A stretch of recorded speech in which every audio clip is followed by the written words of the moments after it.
I think we have an absolute right to demand sensible answers. And the first question is, who the hell was Jeffrey Epstein working for? Why did Leon Black pay him $100 and something million for tax advice? Don't stop lying to me. It's not tax advice. I have an accountant. It's not that expensive. And like, what was this?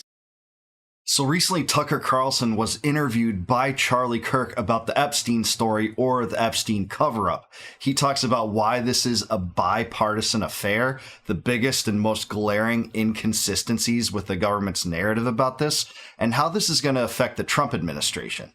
Tucker's particularly close with Trump himself, so I can't wait to see what he has to say about it. So let's watch and let's react. Please like this video and subscribe to the channel. In the interest of time, let's get to the boring stuff first. Okay. Do you have any opinion on the Epstein situation? You know, I'll be honest. I'm with Ben Shapiro. I think we know enough. We don't need to know anymore. I trust the government. I think Fox News had a piece by Hugh Hewitt today saying only crazy people who have barren personal lives are unhappy enough to concoct these like insane conspiracy theories that maybe Jeffrey Epstein was up to no good. So I'm happy with that. Oh, yeah. No, I mean, I'm disgusted by the whole thing. The point of electing Trump, and it's a real point, and by the way, I think he can make good on it, but is that the two parties are in alignment in a very sinister way with each other on the big issues. You don't really get a choice. You vote for Lindsey Graham. How is it really different from voting for a Democratic member of the Senate? It isn't, and Trump is the option to the two-party megalith. And this last week, a decision that the Attorney General made, I don't think out of malice, I think out of incompetence, gives the impression that Trump is in on it. And that's a terrible thing. It's very discouraging for his voters, including me, someone who campaigned for him. I don't think Trump is in on it, by the way, just in point of fact. I think this is a decision that Pam Bondi made, but I think they need to fix it right away. Yeah, I mean, I somewhat agree. I think he's been a little bit less than harsh or even critical about Trump despite his complicity in all this, especially when Trump was in that press conference saying, you know, why are you asking questions about Jeffrey Epstein? I can't believe you're asking questions about Epstein. After this bombshell memo came out like 24 hours in advance, Tucker is not holding Trump to account on this the way that I would like, but he is saying some things that the base, you know, won't be pleased about, given that this is Trump's administration. He's calling it incompetence, but please, Pam Bondi's incompetence was glaring before this when she held that big event to give out those binders that said Epstein Files Phase 1, as if there's already going to be a second set of Epstein Files. Narrator coming through here. There wasn't going to be. And she set this up for a PR disaster from the start, went back on previous statements, said the client list existed, then didn't. Alina Habba said it existed, then didn't. Habba even said that we'd be shocked by this. But yeah, I'm with Carlson that this is a bipartisan cover-up, but there is culpability on the Trump administration side too. And that's, you know, where I'll disagree with him to some extent here. So here in the audience, raise your hand if this matters a lot to you. Raise your hand. So Tucker, for those on podcasting, some people are raising like 2 hands. I'm with you, baby. What? So Tucker, talk to me as if I'm like in 4th grade. What? Because the Washington Press Corps asked no questions about it this day. They had 10 questions with President Trump, and they didn't ask once about this. So they asked about like Brazilian tariffs, like really random stuff. Explain why the base cares so much about this. So Jeffrey Epstein was a math teacher at the Dalton School in New York before he got a college degree. He was hired by a guy called Donald Barr, who was the headmaster of Dalton, whose son, amazingly, later became Attorney General of the United States twice, and was the guy who Bill Barr, who first signed off on the ludicrous idea that Jeffrey Epstein killed himself in prison after 36 days, after like telling his lawyer that he was going to get out in a week. And this guy without a college degree and no kind of work history wound up making billions of dollars from no obvious source whatsoever, jetting around the world with the most famous people in the world and having this incredibly weird, exotic sex life that over time it became clear was a blackmail scheme designed to entrap the world's most powerful people in compromising positions and use that information against them to get them to do the will of whoever's running this blackmail scheme. So this, I think, became pretty obvious to everybody, except for the National Press Corps, that just did not want to talk about it. Epstein dies. There's no investigation into it. Donald Barr's son, who's then Attorney General, tells us, no, he killed himself, really, but all the cameras were broken. And so this is sort of boiled beneath the surface for anyone who's interested at all in what was Epstein, digs in a little bit and finds out to this day, so we're now, 6 years after his murder, we don't know where the money came from. We still don't know where the money came from. And can I? Yeah, man, I think he describes it about as best as I've ever heard it. That was the best elevator speech about some of the inconsistencies, what's gone haywire with this whole investigation on Epstein, and why there are still so many unanswered questions that people care about, and that people obviously care about it. This wasn't going to go away, and Trump and some of his subordinates that were campaigning for Trump at the time made this a big deal. I mean, a lot of people have talked about this, but Dan Bongino hit the Democrats hard with this. Kash Patel hit the Democrats hard with this. Pam Bondi brought this up. This was a reason to support Trump because, the notion was that he would bring this new aura of transparency to Washington, something that we had never seen before. And I'll even admit, I think he has brought that in terms of the JFK files, but that's a small drop in the bucket compared to what the populace and his electorate expected. And even dissidents that supported Trump, they held their nose, bit their tongue, supported Trump, had some issues with him, but still believed that he would be better in some respects than Biden or Harris, at the end. And, we're just being disappointed. And it's because they're protecting for each other. All the theatrics in Washington, that there's this clash of ideologies supposedly between the Democrats and Republicans, all that should be shattered by what's actually happened in this case, because neither of the parties, when in power, did anything to release the details. And, Tucker's right about this part, I think, for sure. Interrupt for a second? Yeah. It wasn't just millions. He was living as if he was worth $10 billion. We're talking about palatial estates. He had the islands. largest private residence in Manhattan. So the magnitude of wealth, I hope you understand, this was not like couple $100 million. He was living like he was he was a co-founder of Meta. No, but right out in the open. And everybody Yes. in famous person world was rolling through the house for dinner. And most of them, I don't think, did anything wrong. Like George Stephanopoulos. Exactly. I mean, I know George. I disagree with him and everything. I don't think he's a sex freak. I think he was just invited over for dinner with this guy, and everyone else is, the prime minister of Israel is living there, Ehud Barak, and lots of people are there who aren't bad people. They're just they know Jeffrey Epstein. Yeah, he's right about that. That is a fact that a lot of people are not mentioning right now. So props to Tucker for mentioning the fact that Ehud Barak actually lived in that Manhattan mansion. Epstein's mansion is worth $77 million. The biggest private residence in Manhattan.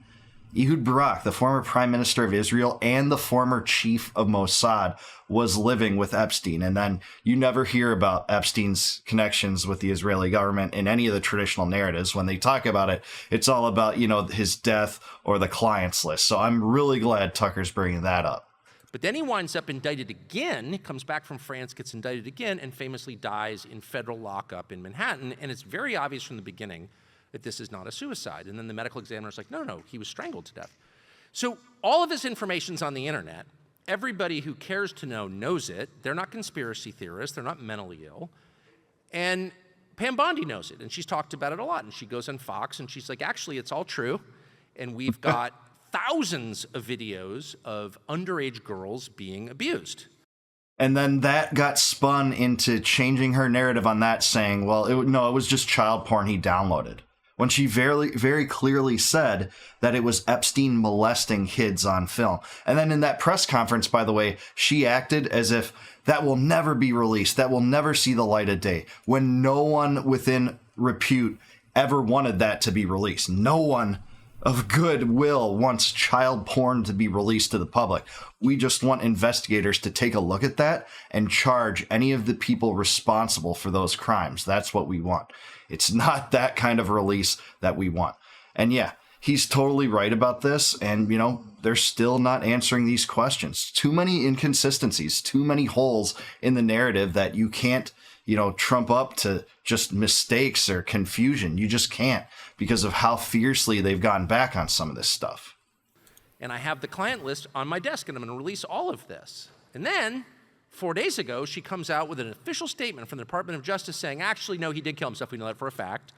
And here's an edited video from an irrelevant angle that proves it, even though, of course, it does not at all prove it.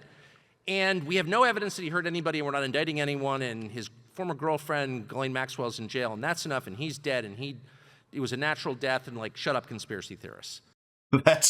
That's literally what they're going with. And man, he is a master at articulating this in the way that really shows how much of an absurd narrative this truly is. He's right about the death and the, investigation, the autopsy into it. Not only did Alan Dershowitz, his lawyer, question that he actually did kill himself, but Michael Baden, maybe the most prominent forensic analyst, forensic pathologist in the world, investigated his body and found that his neck was broken in 3 places, and at least one of those bones doesn't typically break during a hanging, but is much more consistent with strangulation. And he's right. The video that they released, it had a skip. She had an explanation for that, a little bit of spin there, saying like that happens all the time. There's always a minute skip. Maybe it's true, but that's the video that you were going to show the world, to present your narrative.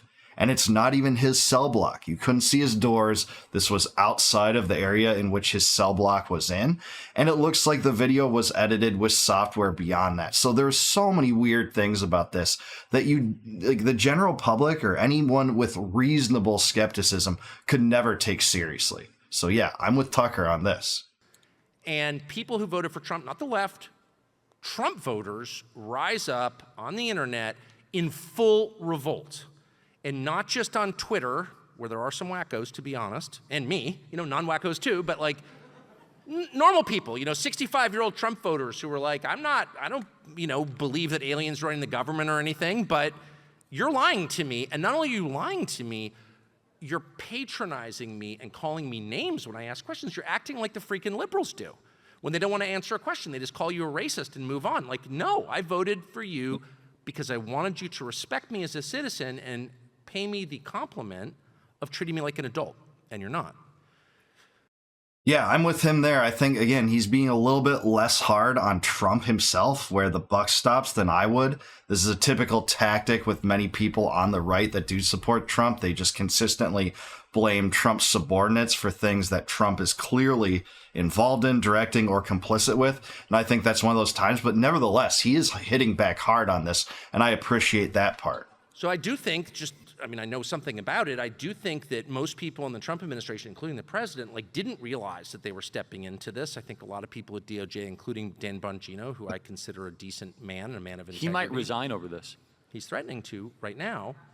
I think they kind of got blindsided by this. I think it was, I know it was Pam Bondi who issued this statement. And I don't think Pam Bondi's a bad person. I don't think she's covering up for Jeffrey Epstein. Here's what I know to be true, since you asked. They don't have any information on Jeffrey Epstein's sex crimes, actually. And they never have had any. Because in 2007, under the Bush administration, when he was indicted and the search warrant was issued, if you read the search warrant, which I think is online, you can read it, it's written in such a way not to reveal information about Jeffrey Epstein, but to hide it, to protect Jeffrey Epstein. He was being protected then, and so they didn't gather the information. I've never had custody of information showing who was having sex with these underage girls as part of this blackmail deal. I think that's the actual truth. Yeah, there is some evidence to indicate that, but also Ghislaine Maxwell got imprisoned for sex traffic charges. And there's no way that you can convict someone on sex trafficking if there's not evidence presented in court, weighed by the jury, and a conviction made on that basis. There were known to be clients here that were involved in this whole thing. There's no doubt Epstein was being protected, probably because he worked for Mossad or CIA or the combination of the two or some other intelligence services. I think, the most likely scenario is Mossad because of all his connections to Mossad through Maxwell and through Ehud Barak and, Les Wexner. So the Israel connections are the most ironclad when it comes to Epstein, but no doubt. But at the same time, there is evidence that he engaged in sex trafficking. And what is this that now all of a sudden that evidence doesn't exist? It's all that Patel and Bonino and Trump to some extent talked about This was supposed to be a big part of Trump's platform. Again, bringing transparency. And they kind of wrapped themselves in this whole image of protecting exploited girls. You know, they wanted to stand against having males compete in female sports, I think for good reason. They wanted to protect, you know, exploited females, and the right was all about that at the time. Sound of Freedom was the most popular movie among the populist right. So this is not something that's going to go away. People are going to start to talk about this and continue to talk about this, even within Trump's base, and it will cause a schism. This, his dealing with Iran, his schism with Elon, there's so many things that are causing these ruptures within that movement that elected him, and I think his political capital will wane and jeopardize the rest of what his agenda is. So the real scandal here is who he was working for and where the money came from. That's the actual scandal, and no one will say anything about it because the answer was it American intelligence? No, Was it Saudi it was not. intelligence? Was it British intelligence? It was Israeli intelligence. And everyone's embarrassed to say that because you're not allowed to say that or something because you're a hater, but you're not a hater at all. You can think Israel's a great country that deserves our support, as I do. My best memories are I won't go that far. in Israel. Yeah, it's great. I've taken my family on vacation there, but it's still a foreign country, and it's a fair question to ask, were you running a blackmail scheme in our country? And I think the answer is yes. So they were asked, and they're like, we're not going to tell you. And it's like, well, so why are we sending you all this money every year if you won't answer a simple question? If you're actually running a criminal enterprise in our country, which it seems like they were, then you should answer the question, and no American citizen should be embarrassed to ask that. It doesn't make you a hater or a wacko. If the former Israeli prime minister is living at his house, like, what was that? And if his girlfriend and co-conspirator is the daughter of a Mossad agent, which she was, why is it crazy to ask that question? It's not crazy. Actually, it's very obvious. Yeah, brass cojones on Tucker for bringing this up. I'm so glad he's talking about this. I completely agree with him, by the way, that that's the important lingering question regarding Epstein. Which intelligence service did he work for? And what are the ramifications on that, on the U.S. relationship with whatever country that is? If it's Israel, that's a pretty plausible reason as to why this stuff's being shoved under the rug completely without answers for the American public. You know, I wouldn't say that Israel's deserving of our support. Actually, I've seen some other videos of him recently saying that he doesn't believe in foreign aid to Israel, so I'm a little bit surprised to see him do that in this, but that's not really the main point of the video. On the particulars of what he's getting at, I totally agree. That's the most likely scenario. I've talked about it before. I'm having my own video that talks about the connections between Epstein and the Israeli government coming out soon. And yeah, I'm with Tucker completely. And again, brass cojones to talk about this with Charlie Kirk, you know, who is a pretty big Zionist, and many of his followers are ardent Zionists here. So Tucker deserves praise for that in the atmosphere that he's in right now. And no one should be embarrassed to ask that. No one should be made to feel like a hater for asking that. Asking a question about a foreign country does not make you a bigot at all. And in fact, the effect of not asking that question, the rest of us are all kind of embarrassed and like, oh, can you really say that? What that right there causes hatred and creepiness, and everyone feels like it has to be conducted in secret. When you're not allowed to be straightforward about something, the conversation and the thoughts tend to become diseased. So then is the fact he was an Israeli intelligence asset, is that public knowledge now, or is that It's inferred? obvious to anybody. Well, Israel has not confirmed that and won't, which I think is amazing. And they've been asked. They've been asked directly. And they say what? We're not answering that question. Okay, so not no. So my point would be, look, then you're not getting any funding. You're not getting $1 chance. It's our country, and if you're running a criminal enterprise on our soil, like countries do dumb things. We've done a lot of dumb things. But you begin by admitting it and saying, I'm sorry we did that. We won't do it again. That's fine. Yeah, exactly. This is the exact appropriate solution if we really had a government that had American interests in mind, that really was America first, that if Israel won't answer that question or provide relevant details that deny it, then you should just stop the flow of money to Israel. On this, I'm totally with Tucker, and it really kind of clarifies his position on support for Israel. If he wasn't talking about monetary support before, it looks like he's completely with the notion that that should just be withheld as long as they're withholding information about Epstein. I'm totally with him. And do you think our government was involved at all? Because that's My what the question is, was it an understanding is- overlapping, and again, I don't know the answer, was it Well, I think I do, but you know, everyone lies about everything, so I could be completely wrong. But here's what I believe to be true. I think there's been enough. I think this is maybe the one crime the CIA is not responsible for, which is kind of amazing. There's such a long list. I don't know, Tucker. You I know. You got to win me over on that one. But what's kind of crazy is that even to say that, I mean, it's probably public. My dad worked with the CIA. It's like, I'm from the United States. I love this country passionately. I have no problem admitting the truth, which is that the CIA, which has a lot of probably decent people who work there, including, as I already admitted, some I know and love, has done horrible things. Like, that doesn't make me anti-American or a bigot or something. It's okay to criticize government agencies when they do bad things.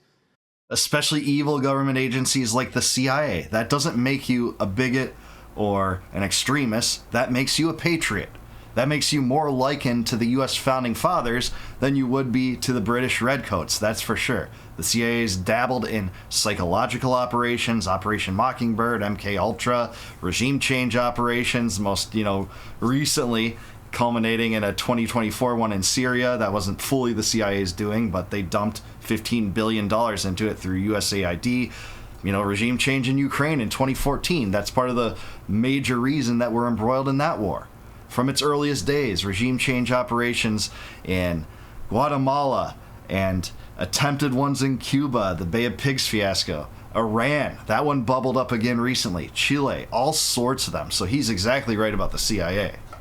And if they're foreign government agencies, why in the world would that be not allowed to say there are tons of things Mossad does that I agree with, there are some things I disagree with, including running criminal enterprises in my country? Like, no, you're not allowed to do that. Spying on us, not allowed to do that.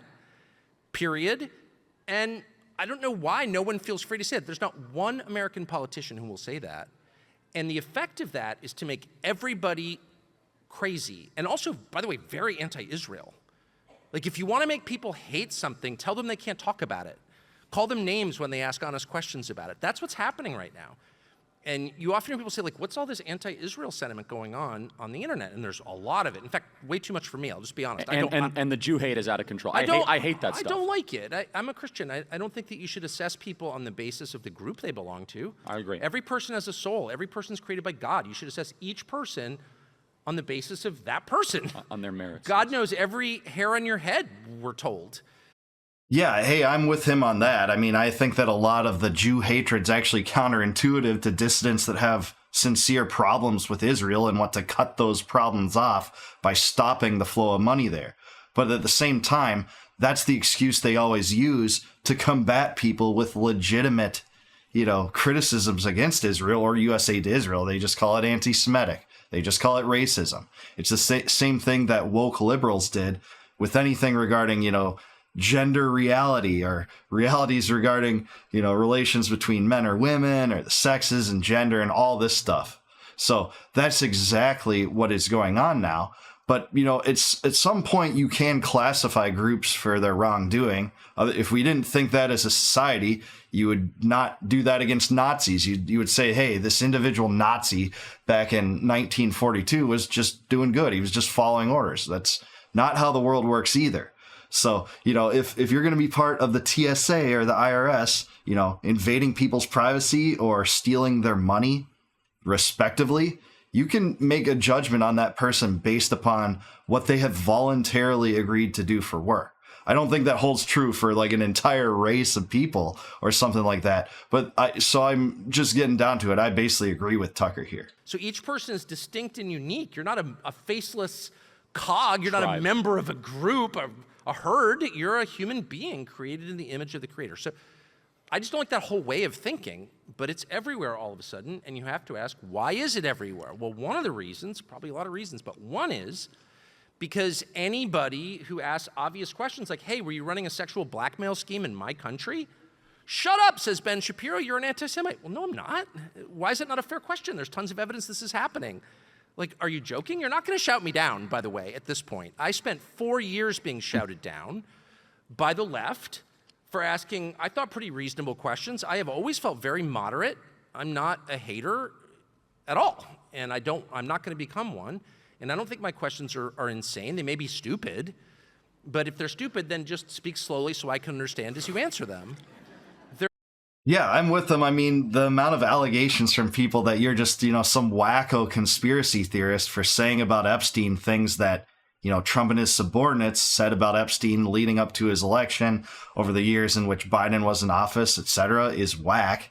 I mean, if you just say all of a sudden that, Epstein didn't engage in blackmail, there were no clients, and he's not part of a foreign intelligence service or had no associations with it, that makes you the conspiracy theorist. That doesn't make us, who's just taking a look at the base level of evidence that exists in this case and coming to alternative conclusions. That doesn't make us conspiracy theorists. That makes us use reason and logical and free-thinking people outside of the control of the government propaganda machine. They're not crazy. And if they are, tell me how. But dismissing me out of hand by attacking my motive is not going to work. And telling me that my question is an insult to the children who died in Texas in a flood is an outrageous response. Amen. That is essentially what Trump said. So I think he's implying a little bit of criticism toward Trump there, but earlier he kind of let Trump off the hook. So, I wish he was more full bore of a critic toward Trump, but he was right when he talked about that. That's how Trump basically dismissed it. He said, why are you talking about Epstein? We could talk about this Texas tragedy recently. Trump was very dismissive about this in a way that made it look so defensive, like he had something to hide. And even if you don't think he had something to hide in the regard of, he was involved in crimes regarding Epstein, he certainly was involved in this cover-up, for sure.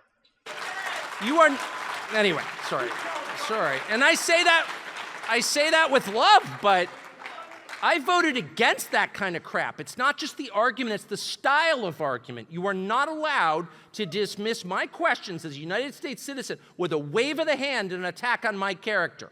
You get the middle finger in the face from me for doing that until you stop doing it. So I think we have an absolute right to demand sensible answers. And the first question is, who the hell was Jeffrey Epstein working for? Why did Leon Black pay him $100 and something million for tax advice? Don't stop lying to me. It's not tax advice. I have an accountant. It's not that expensive. And what was this? And exactly. That is what needs to be asked. I'm so glad to see him say that. I've seen other people of prominence in the dissident world say that. Glenn Greenwald and Max Blumenthal. I'll bring it back to this point. Who was Epstein working for? And what explains his wealth? Was it blackmail? Was it funding from an intelligence service? A combination of the two? The American people deserve to know that. The American people deserve to know that for real. And it doesn't look like we're going to get to know that now. Anyway, last thing I'll say, just as you're following along, my understanding as of 6:45 p.m. Friday is that this really isn't about sex as much as it's about the international and financial intel questions. That's what it's about. We know Jeffrey Epstein was a sex freak. We know a lot of women were hurt. But what we don't know is why.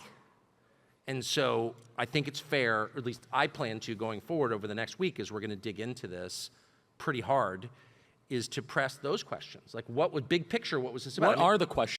Amen. I'm glad if he's going to be interviewing people about this. One person he should interview for sure about this is Whitney Webb, who wrote the definitive book on Epstein and his crimes. It's called One Nation Under Blackmail, and Volume 2 is packed full of information with primary sources that talk about this. If you want to be learned about this case, read that book. That's what I did when I went down this rabbit hole. So I'm glad that Tucker's going to continue down this line too.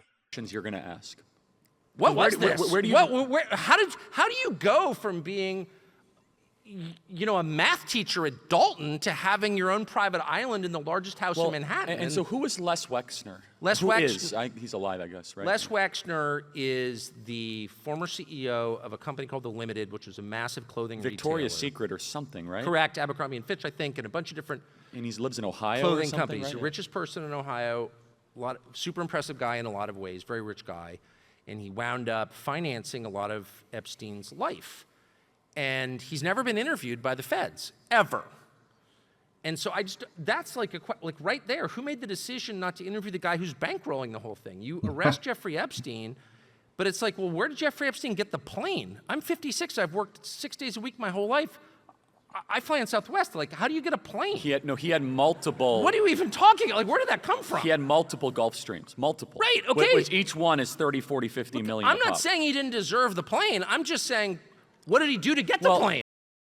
Yeah, that's exactly right. That's, I mean, one of the questions within this overarching question of how he accumulated all of his wealth. He's totally right about Wexner. Wexner still lives in Ohio. No one seems to interview him. He doesn't seem to be open for interviews. But what we do know is he handed Epstein a $77 million property, the biggest private one in Manhattan, which was referenced earlier in this clip. He was given many other millions of dollars just for being essentially the financial manager of Wexner. And they had a relationship spanning more than 2 decades, something like 25 or 26 years from what I remember in my studies on this. So yeah, that's an open-ended question. And the fact that people aren't even knocking at Wexner's door or don't seem to be, or he doesn't seem to be open to any questioning in this, just kind of doubles down on the fact that this seems to be protecting people. The whole narrative seems to be a cover-up. Now, I'm mostly with Tucker throughout almost everything he said here. You can tell his indignation is real on this. He is really saying what he thinks, and he's not happy about this. But at the same time, I think he's limiting the culpability on Trump in the same way they limited the culpability on Trump when it came to like his first term. You know, he blamed John Bolton, despite the fact that like he used one of his sole presidential vetoes to keep the war in Yemen going. And yeah, his generals did lie to him about troop levels in Syria and other places, but it wasn't like he didn't escalate the wars in Syria and other places, Yemen, and for a time in Afghanistan. He ramped up the bombing there. But the kind of the fall guy always was Pompeo or John Bolton. And don't get me wrong, those guys are vermin.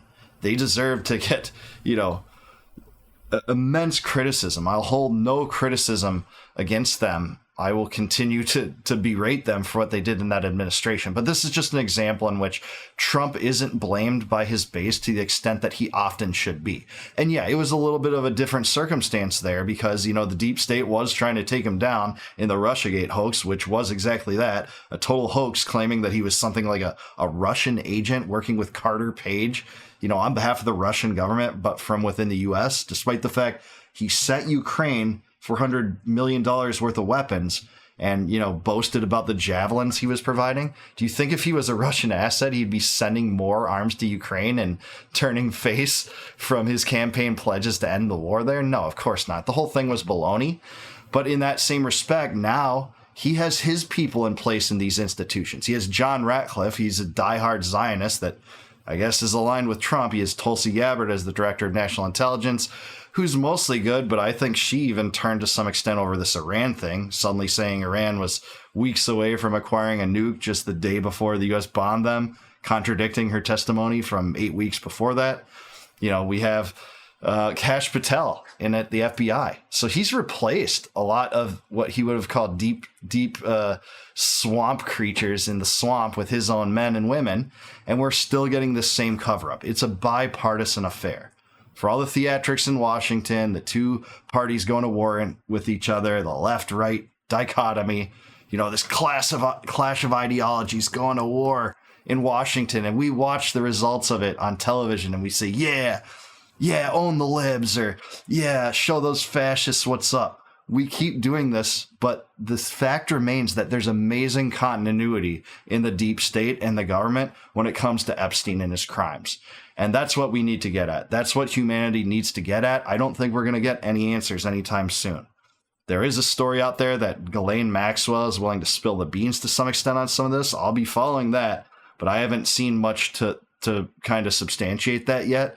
We'll see if that ever happens, but ultimately, I think the only way the truth will come out in this case is if a whistleblower with the courage of Julian Assange or Edward Snowden comes forward and tells the truth about this, who was involved in the crimes and who Epstein worked for. But until then, we'll just have to keep talking about it and clamoring for it. And here's my advice. Despite what Trump tells you, like stop talking about Epstein, don't stop talking about Epstein. We're going to clamor for this, keep this in the news and demand answers, and they won't be able to ignore this forever. So let me know in the comments below, do you agree with me or Tucker on this? Who do you think Epstein was working for? And what are some of the lingering questions about the Epstein case that you would like answered? Let me know in the comments below. Like the video, subscribe to the channel, subscribe to Charlie Kirk too. Awesome interview by him on this. And please consider becoming a YouTube member by clicking the join button below. That'll support the channel financially. I will bow to you in appreciation if you do that. And plus you'll gain access to all my videos before they go live on YouTube. And until I see you guys next time, no more war, no more debt, no more inflation, and no more empire. Peace out, guys. I'll catch you in the next one.